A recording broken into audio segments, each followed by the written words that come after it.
海童咪咪的笑，那就好。既然你觉得咱俩一见如故，像老朋友一样，老朋友有事相求，你不会拒绝吧？我跟我师兄他们说说，让他们去帮你查一查吧。萌宝无奈地答应下来。谁叫他嘴多说了出来呢？海童没有一点不好意思，亲自将他放下的那小碟点心重新端起来递给萌宝，笑着可以再吃一块，吃一小块不会影响你吃午饭。萌宝挑拿了一小块点心，边吃边说道：海童姐的点心太贵了，我都快要吃不起。不贵，你吃免费的。海童笑着跟你师兄说需要多少钱，我都出，不会让你师兄白干活的。萌宝赶紧说道：海童姐不用，我那是开玩笑的，以咱们的关系，我肯定要帮你这个忙的。我没有足够的本事，就让我师兄帮帮忙。对于我师兄来说，应该不难的。他要是觉得难，那就真的是难的了。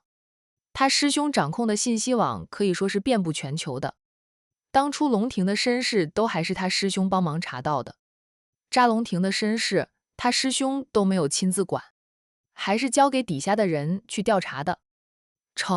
萌宝，姐也不跟你客气，以后咱们就是姐妹。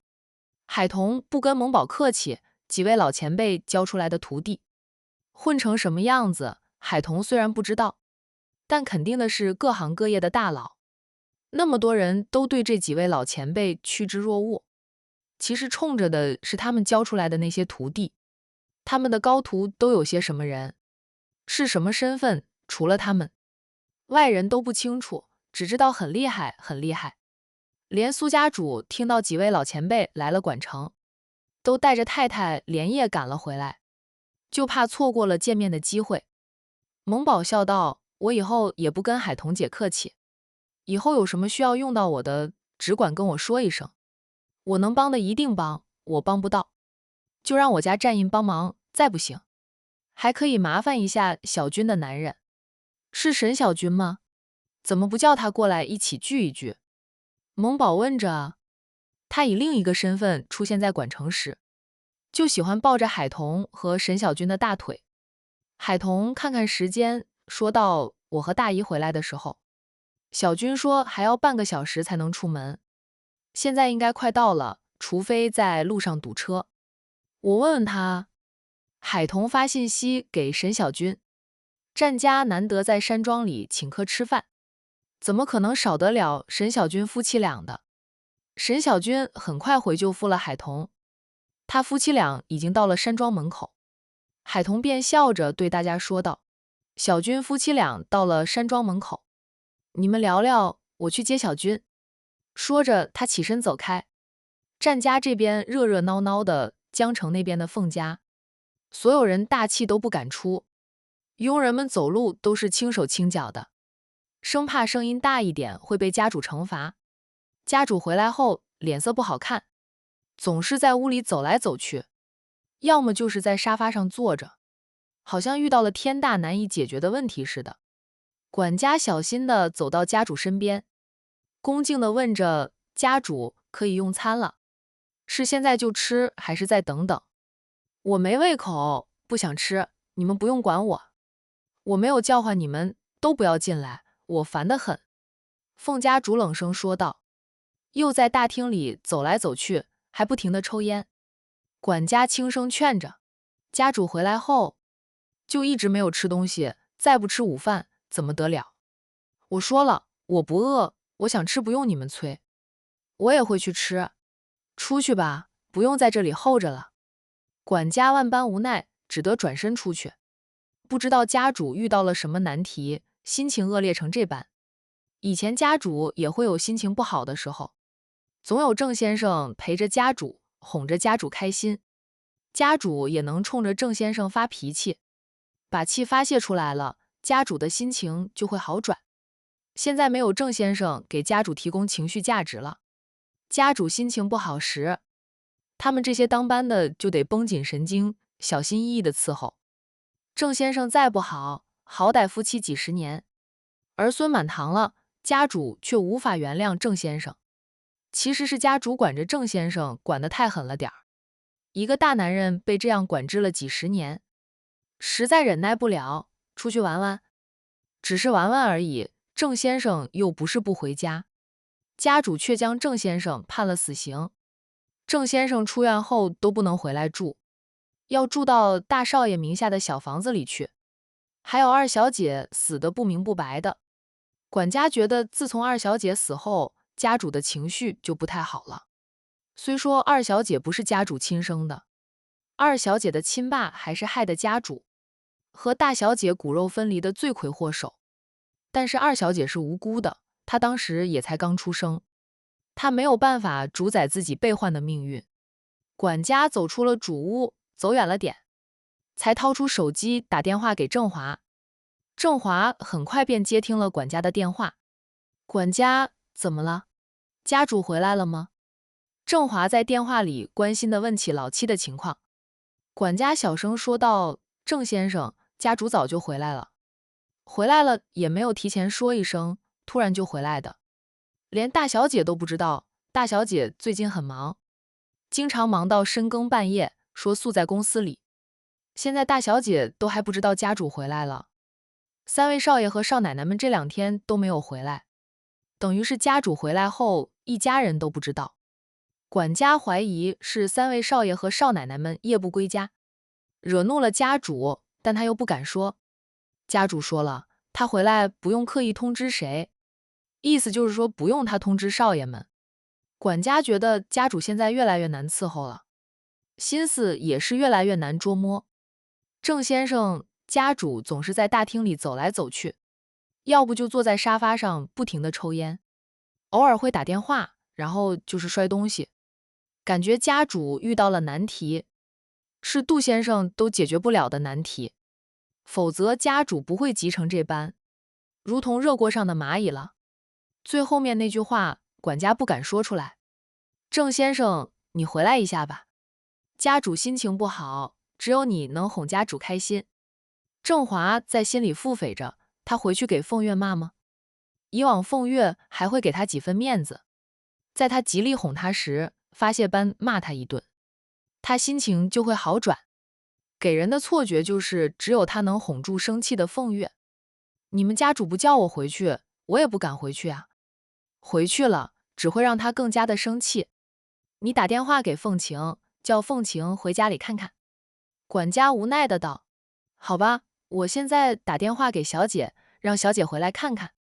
凤若已经死了，凤家大宅现在就只有凤晴这一位千金，不用区分大小。”结束通话后，郑华深思着，凤月为什么会心情不好，很着急的样子？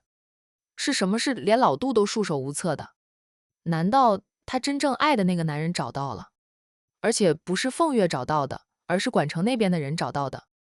凤月的2个外甥女都在管城，小外甥女虽说死了10几年，但留下2个孩子，其中一个便是来了江城的海玲。大外甥女就是管城商家的当家太太，商太太在管城的商界也是一段传奇，真不愧是凤家的血脉啊！他们凤家代代至少有一个女儿特别厉害的，如果是这样的话，凤家快要易主了。这关系到他郑家的未来，郑华也重视得很，顾不得那么多，他当即就出屋，叫司机送他回凤家大宅。在回凤家大宅的路上，他再一一打电话给3个儿子，通知3个儿子马上回家一趟。凤晴接到管家的电话时，他还在乔氏集团的总裁办公室里。乔涵和战浩宇去旅游回来了，知道乔涵回来后，凤晴变过来了，既是谈合作的事，也是聚聚旧。从他回到凤家开始，他就没有朋友。以往他在宴会上老是被人瞧不起，各种欺负，他又装软弱，只有乔涵会帮他。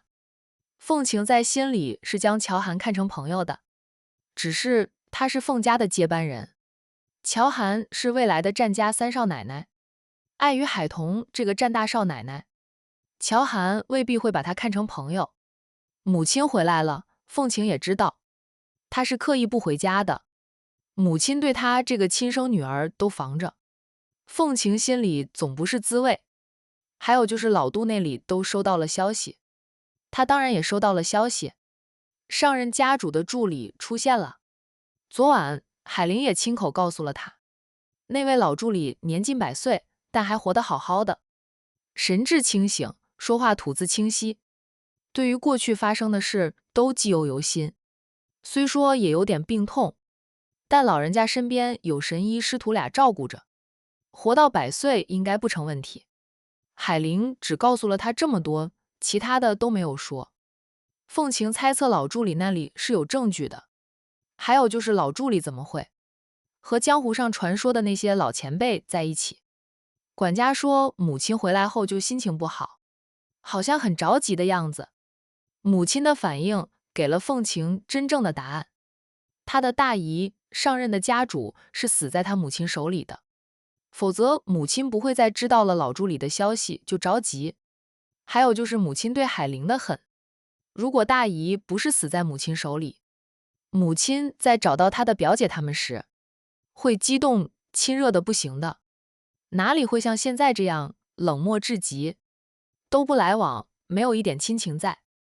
商太太当初知道海玲姐妹俩是她外甥女时，那个激动呀，那才是姐妹亲人重逢的正确打开方式，就是得到了母亲给的无声的答案。凤晴心情不好，才没有回家，借口工作忙，住在公司里。方瑶给她安排了酒店，她都没有去，就将自己锁在办公室里。将就过了一晚，今晚她都还想在公司过夜，不过怕是不行了。管家，怎么了？凤晴淡冷地问着管家。乔涵给她端来了一杯热气腾腾的咖啡，放到她的面前。她朝乔涵点头致谢。乔涵在她对面坐下，并没有留心听她通电话，而是办公。不得不说，乔涵够沉稳，不愧是管理着乔氏集团的大总裁。小姐，你快回来一趟。家主从昨晚到现在都不肯吃东西，家主心情也不好。凤晴沉默了一下后，说道：“我妈不想吃东西，说明她还不饿。你们别烦她就行了。我约了客户一起吃饭，要是爽约了，就是将客户推到海总那里去。海总指的是海玲，管家知道的。”凤晴也没有说谎，她等下就和乔涵一起吃饭，她请客。家主不是不饿，是心情不好导致的。小姐走不开吗？那我再打电话给大少爷看看吧。管家无奈地道。凤晴抿了抿嘴后，建议地道：“叫我爸回去一趟。我妈要是生气，就说是我放心不下，让我爸回去看看的。我打了电话给郑先生的，但是先生说家主不让他回家，他也不敢回，怕家主更加的生气。我跟我爸说一声。”说着，凤晴便挂了电话，手机随即放在乔涵的办公桌上，然后端起了那杯咖啡，尖尖的喝了一口，对乔涵说道：“一起吃个饭吧。”乔涵在看着文件，头也不抬，应着：“我不就等着你请我吃饭？”出去玩了10天半月的，回来后迎接他的是堆成山的文件。乔轩说他已经很努力了，但还是堆积了太多未处理好的文件。乔轩说当家总裁不好当，还是当个副总好一点。也明白了姐姐替他挑了多大的担子。乔涵在心里吐槽弟弟速度慢，这些文件交到他手里，顶多就是2天的活儿。乔轩那死小子却说要忙上1周。回来后，公司里的管理层也有不少向他吐槽乔轩速度不够快，有时候一份文件要他们催上几次，乔轩才会签了字给他们。乔涵还没有时间去找弟弟问个究竟，他忽略了他挑重担挑了多年，乔氏集团尽在他掌控之中，各种项目他都清楚，处理问题的速度变快。乔轩虽说有能力，毕竟是临时接手公司的，每天忙得团团转，工作效率也无法跟姐姐比的。姐姐一回来，乔轩就赶紧将手头上所有事情一股脑儿全都塞回给姐姐。他请了1天假出去浪了，说忙了这么长时间，连红颜知己都没有空见上一见，大家想念他了，让乔涵哭笑不得。臭小子就知道玩，红颜知己一大堆，又不见他稳定下来，那么多的红颜知己，就没有一个能走进他心房的。凤晴笑看着乔涵说道：“一段时间不见，我怎么觉得乔总有了点女人的味道？”乔涵淡淡的道：“我本来就是个女人，只是习惯了男人打扮，就算曝光了女人的身份，她依旧是男儿装扮。你是女人不假，但你看着一点都不像女人。爱慕你的女孩子还有很多呢，知道你是女人后，她们心都碎了，有些还走不出来，放不下对你的感情。”乔涵默了默后，说道：“我从来没有给过他们机会，也没有招惹过他们，他们要喜欢我，我也是没有办法的事。乔大少爷冷冰冰的，从不近女色，在江城是出了名的。以前别人会怀疑他是同性恋或者不能人道，所以从不近女色，也不喜欢女孩子。现在大家才知道他是女人，当然不喜欢女人，不近女色了。人家好的是男色，那是与你无关，是我们控制不住自己的心，总会跳到你那里去。说实话的，初见你时，我都格外的欣赏你。你是男人的话，就是我第一个欣赏的男人。”乔涵浅笑：“我庆幸我不是男人，否则方先生恨死我。”凤晴嗔着他：“你和海玲都喜欢调侃我和方瑶，不是调侃，是事实。方先生喜欢你，对你有着男女之情，你也别装糊涂，正视一下你和方先生的感情，又不丢人。按照你们那些规矩，方先生只能对你动心，他若想有老婆，你是他唯一的选择。”凤晴又不傻，哪有不知道方瑶对他的感情，他也不抗拒方瑶。他还跟海玲说过，在他离开凤家时，只想带走方瑶，于公于私，他都舍不得方瑶。乔少，不瞒你说，我们凤家很快就会易主，现在这个时候，我没有心思去想感情的事，等到一切尘埃落定了再说吧，反正方瑶这辈子都属于我的。乔涵没有往深里问，那是凤家的事。他虽说是站在海玲那一边的，在用不到他的时候，他就保持沉默，谁也不偏。方先生是很好，你有方先生就等于拥有了全世界。乔涵都欣赏方瑶，只是方瑶这种身份是撬不走的。不管凤晴能不能接管家主一位，他来到凤晴身边的那一刻起，就一辈子都要忠于凤晴的了。说句不好听的，凤晴若是没有赚钱能力，方瑶都要赚钱养着凤晴。这也就是乔涵和海玲常说的，方瑶想爱一个人，只能爱凤晴，他别无选择。我当初想撮合你和我弟弟的，是我们家乔轩没有那个福气。提到弟弟，乔涵就恨铁不成钢的。乔轩那么多的红颜知己，没有一个能比得过凤晴的。凤晴笑：“我当初肖想过你呢，后来察觉到你对我虽然例外，但没有爱情，我就不敢想了。再者，你是乔氏的当家人，岂会给我招上门去？乔二少也很优秀，他身边一大堆的红颜知己，只要他想结婚，随便挑一个都不会差到哪里去。太差的，他也不会是人家为红颜知己。乔轩不玩弄感情，他跟那些知己是真的知己，是朋友。对方对他有想法的话，那是对方的事，他管不了别人爱他的那颗心。不过若是知道红颜知己对他生出了男女之情后，他就会疏远，除非他想和对方发展感情。目前来说还没有那种情况发生。有了男朋友的知己，乔轩也会主动拉开距离，免得人家的男朋友吃醋。他在一堆女人里非常清醒，清醒的让很多红颜知己爱恨交加，说他无数次了，他就是不结婚。乔涵无奈的摊摊手，拿弟弟没有办法。在两个人说话间，凤晴的手机响了起来，他看着来电显示，对乔涵说道：“乔少，可能我请不了你吃饭，得回去了，我妈来电话。”乔涵笑了笑，来日方长，有的是机会。顿了顿，他说：“你若无凤家接班人，这个身份加持着，其实更好。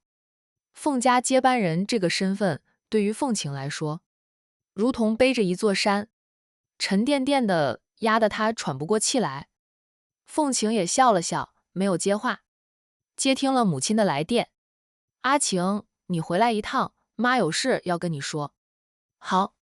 凤晴答应后，凤家主便挂了电话，将手机揣回裤兜里。凤晴端起咖啡喝完了，放下杯子后，她起身，歉意地对乔涵说道：“改天我再请你吃饭。”乔涵起身送她出去，一直送到1楼，目送着凤晴上了车后，乔涵才走向自己的车子。父母在家里等着他回去吃饭，战浩宇早就过去亲自下厨做菜。每次去到他家里，战浩宇都会抢走他家厨师的工作，厨师没有危机感，还虚心地向战浩宇请教做菜。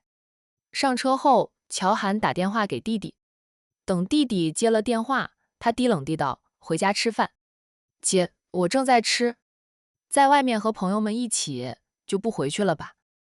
乔涵没有说话，挂了电话。好不容易盼到姐姐和未来姐夫旅游归来，他放个假，约了所有红颜知己聚餐，还有他的知己好友们，大家热热闹闹的，吃得好不开心。大姐一个电话打过来，他是回去呢，还是不回去呢？吃了半饱的乔轩最终决定回家里去。他对大家说道：“我姐叫我回家一趟，我得先走了，你们慢慢吃，想吃什么，想喝什么再点，今天这顿是我请客，我会跟经理说，记在我的账上。乔少叫你回去，你就赶紧回去吧，我们慢慢吃。”大家都让乔轩回家去。乔大少爷，哦，现在是乔大小姐，可不好惹，冷冰冰的，那锐利冰冷的眼神扫过来，他们都觉得通体寒冷。还是乔轩好相处，一母所生，还是龙凤胎，姐弟俩的性格相差也太远了。乔轩拿起车钥匙出去，很快有个女孩子追着出来。乔轩，乔轩听到叫喊声，停下来，扭头看，是他的一位红颜知己。乐晓，怎么啦？乔轩笑眯眯地看着乐晓走到他的跟前。你刚才喝了点酒。乐晓提醒他不要自己开车回去，要么叫代驾，要么我送你回去。乔轩敛起了笑，不过看乐晓的眼神就多了一抹温和。他说道：“我也没有喝多少，就喝了2口，本想跟大家喝个痛快，然后在酒店睡上一天的，我姐就叫我回去了。她请大家吃饭，自然是在他们家的酒店。喝醉了，直接在酒店休息，方便得很。你是没有喝多少，但还是喝了酒，喝的酒又是烈酒，已经属于酒后驾驶了。为了安全起见，你还是叫个代驾吧，不想让我送你回去也行。你自家的酒店，随便找个人也能开车送你回去。酒店里的工作人员多的是会开车的。”乔轩想了想后说道：“那行，我让人送我回去，自己不开车。你还没有吃多少，应该还没有吃饱，回去吃饭吧。”乐晓笑：“我胃口不大，已经有6、7分饱了，吃不吃都无所谓了，不过是喜欢和姐妹们聚一聚而已。你就今天休息吗？”乔轩点点头：“我姐刚回来，我可以休息一下，然后就要累成狗了。”大姐和战浩宇还没有擦出火花时，他这个乔二少休闲得很，重担都是姐姐挑了。战浩宇追到姐姐后，2个人谈婚论嫁了。大姐早晚会嫁人，乔氏集团是她的担子，她想推都没有办法再推，不就是要累成狗了。快过年了，过年可以轻松轻松。乔轩看着他，问他：“你过年有什么好去处？”“暂时没有，你呢？打算去哪里潇洒去？”“去管城，你要不要去管城？那里暖和多了，最冷的时候气温都比我们冬天最高气温要高。”乐晓想了想，说道：“自己一个人去那么远的地方，人生地不熟的，我不是在管城吗？你联系我就行，我带你到处逛逛。以后我是管城战家三少爷的小舅子，去了管城都能横着走的人。乐晓扑哧的笑，行，那我就不跟你客气了。你快回去吧，免得你大姐不高兴。有空再聚。乔轩朝乐晓挥了挥手，说了再见，才转身往外走，同时也跟大堂经理说了声，让大堂经理送他回家。乐晓听到他和大堂经理的对话，又看到他是真的没有自己开车，由大堂经理开着他的车送他回家。乐晓才回到雅间里，继续和姐妹们一起吃喝聊天。在回家的路上，乔轩忽然问着大堂经理陈经理，一个女孩子担心你酒后驾驶，是不是喜欢你的表现？喜不喜欢我不敢确定，不过她一定关心你，在乎你的安危。陈经理边开着车边笑道，二少怎么会问这个问题？二少是最懂女人心的了。乔轩笑笑，可能是当局者迷，旁观者清吧，看别人的事看得很明白，发生在自己身上，就像被一团雾包围了一样，看不清楚，也找不着方向，心里有点着急。陈经理认可他的话，二少是不是喜欢了谁？还是觉得谁对二少是真的很喜欢？很多与二少来往的女孩子，其实都是有企图的。以前大多数是冲着乔少而来，后来知道了乔少是个女人，那些人还和二少来往，大概就是图二少能给他们带来其他好处吧。乔家的二少爷，乔氏集团将来真正的接班人，那是前途无量的。我对他们都是一样的态度。乔轩不觉得自己对乐晓区别对待，会知道乐晓吃的不多，那是乐晓就坐在他的正对面，他的一举一动他都能看到，而他的一举一动乐晓也尽收眼底，所以乐晓关心他一下很正常。怎么说也是多年的老友了，他都看着乐晓换了2、3个男朋友了，每次分手好像都是一点小问题引发战争，然后就分手。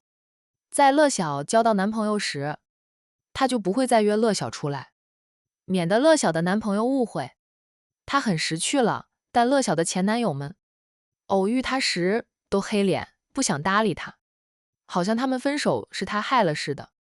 二少老大不小了，遇到好女孩也要定下来，不要老是这样玩世不恭的，让乔少操心。陈经理是中年人，有妻有子，忍不住就用着长辈的口吻说着乔轩。乔轩笑笑，就是没有到想定下来的人呀。老婆是要过一辈子的，可不得好好找一找。陈经理，你和你太太感情好吗？恋爱后和婚后是不是变化很大？都说婚姻是爱情的坟墓，好多人恋爱时感情很好，结了婚，容易3天一小吵，5天一大吵的。我不喜欢吵架，他的父母感情好，鲜少会吵架。现在姐姐要嫁的男人是战浩宇，对姐姐也是极尽宠爱，战家男人宠老婆更是出了名的，可以预见姐姐未来的婚姻生活很幸福。陈经理说到，恋爱时和结婚后肯定会有点变化的。结婚后是过生活了，生活吗？难免会有些争吵，相互了解一下就好。我和我太太有不同的意见，往往是因为孩子的教育问题。不谈孩子的教育，我们俩好得如同初恋。一教育孩子，我们俩就很容易吵架。我太太总是给孩子们报太多兴趣班、补习班的，弄得孩子假期都没有一天可以休息的。他们还是个孩子，童年应该快快乐乐的，而不是被各种兴趣班、补习班填满。将来他们长大了，一起童年，毫无快乐可言。我家2个孩子，一个才8岁，一个6岁半，大的是2年级，小的刚上1年级，你说用得着上各种补习班吗？而且补习班、兴趣班的费用也贵。我夫妻俩的收入加一起，在江城属于不错的家庭收入水平了，但是月月光，每个月要还房贷、车贷、养家，他还给孩子们报那么多的兴趣班，真的是一分余钱都没有。陈经理话里话外都有着满满的无奈，得亏我们双方的父母都有退休金，不用我们养老人，否则压力更大。所以为了这些事情，我们夫妻俩就会经常吵架。我觉得吧，给孩子报一门兴趣班就可以了，补习班不需要报。我2个孩子的成绩属于中上水平，实在没有必要那么卷，好歹给孩子们留喘气的机会。陈经理说到这里笑道：二少不用担心这些，他们是钱闹的意见。乔轩是乔家的少爷，乔氏集团在江城那是数一数二的大集团，家产无数，不用为了钱闹。乔轩默了默后说道：我跟我姐说一声，给你们都涨点工资。普通人在大城市生活是压力山大。凤家大宅，凤家主来回走累了，在沙发上坐着，他面前的那只烟灰缸已经满是烟头。家主，管家从外面进来，走到凤家主身后，恭敬地叫了一声。凤家主冷声问着：什么事？郑先生回来了，能让郑先生进来吗？凤家主老脸一沉：我没有叫他回来。谁叫他过来的？管家陪着小新说道：家主心情不好，郑先生回来了，也可以陪家主说说话。以往家主心情不好，不都是郑先生陪着家主？不管郑先生做错了什么，他毕竟是家主的丈夫，都几十年的婚姻了，儿孙满堂，还有什么是放不下的？凤家主扭头瞪着管家，管家被他这样瞪着，垂下了头，不敢与他对视。郑华给了你多少好处，让你这样帮他说话？他犯的错，是我最无法容忍的。他今天的下场也是他自己选择的，他没有选择有尊严的离开，就要承受如今的一切。当初郑华选择和他离婚，他还会觉得郑华总算还有点男人的骨气，还能高看他2眼。但是郑华没有，他为了郑家选择了自宫，失去做男人的尊严，就不要怪他下他的面了。想到自己几十年的婚姻都过得不幸福，凤月就恨。大姐和大姐夫感情就很好，是真的好，并没有夹杂着虚情假意。除了大姐夫深爱着大姐，对姐姐极好之外，还有那个他对大姐也是忠心耿耿，爱之入骨。当年派了那么多的杀手追杀他，都未能取他性命，他还曾亲自带着人去劫杀，结果也失败告终。之后再也没有他的消息。几十年过去了，凤月以为他已经去世，不曾想他还活着。近100岁的人了，竟然还活得好好的。知道他还活着，凤月就知道自己害死姐妹的事，怕是会被挖出来。平时也有不少人在背后讨论他，说他能够上位是因为害死了姐姐和妹妹。不过那都是一些对他不满的人嚼舌根，又没有证据证明是他害死姐妹的。凤月可以不在乎，说的人多了，顶多就是揪几个出来杀鸡儆猴。族里老一辈的人知情者都不多，更不要说年轻的2代人。而知情者，就是当初帮着他一起策划阴谋害死大姐和妹妹的帮凶，全家上下都被他用同样的方式灭了个满门。凤月最后悔的就是斩草除根这一点没有做好。他知道斩草要除根，亲姐妹都被他狠心害死了，对2个外甥女，他同样能痛下杀手。可惜手底下的人没用，被2个孩子的保姆带着他们逃出去了。他派人去找，最后只找到保姆的尸体，2个外甥女下落不明，之后再也没有了消息。斩草不除根，后患无穷。这不，几十年后的今天，大外甥女带着人回来复仇了。家主，那我出去赶走郑先生。管家不敢再替郑华说好话，家主不想见郑先生就是不见的了。在管家转身要出去时，凤月忽地叫住了管家，吩咐地道：让他进来吧。他心情不好，有个人给他骂一顿。发泄发泄也是好的。好的，我出去跟郑先生说。管家见家主听进去自己的劝说，很开心，赶紧出去给郑华开门。郑华下车后，看到管家问道：“你们家主用过饭了吗？”“没有吃，一直都没有吃东西，就只喝水、抽烟。”管家说着叹了口气，也不知道家主遇到了什么难题，难道让家主都没有心思吃饭？他当上管家的时间不算太长，但他在凤家大宅工作的时间却很长，还是第一次看到家主被难成这般的。郑华默了默后说道：“家主心情不好，你们小心做事，别惹家主生气。我进去看看。”走了几步，郑华又折回来，走到车前，拉开了车门，探身入内，很快抱了一束花，再拎着一个红色的袋子下车。袋子里面放着的是一套珠宝，当然那套珠宝并不贵，却是花光了郑华从3个儿子那里讨来的零花钱。管家看到郑华还知道，给家主买束花并带上礼物，朝郑华竖起了大拇指。郑华进屋后不久，郑一帆兄弟3人回来了，之后便是凤晴。凤晴是最后一个回来的。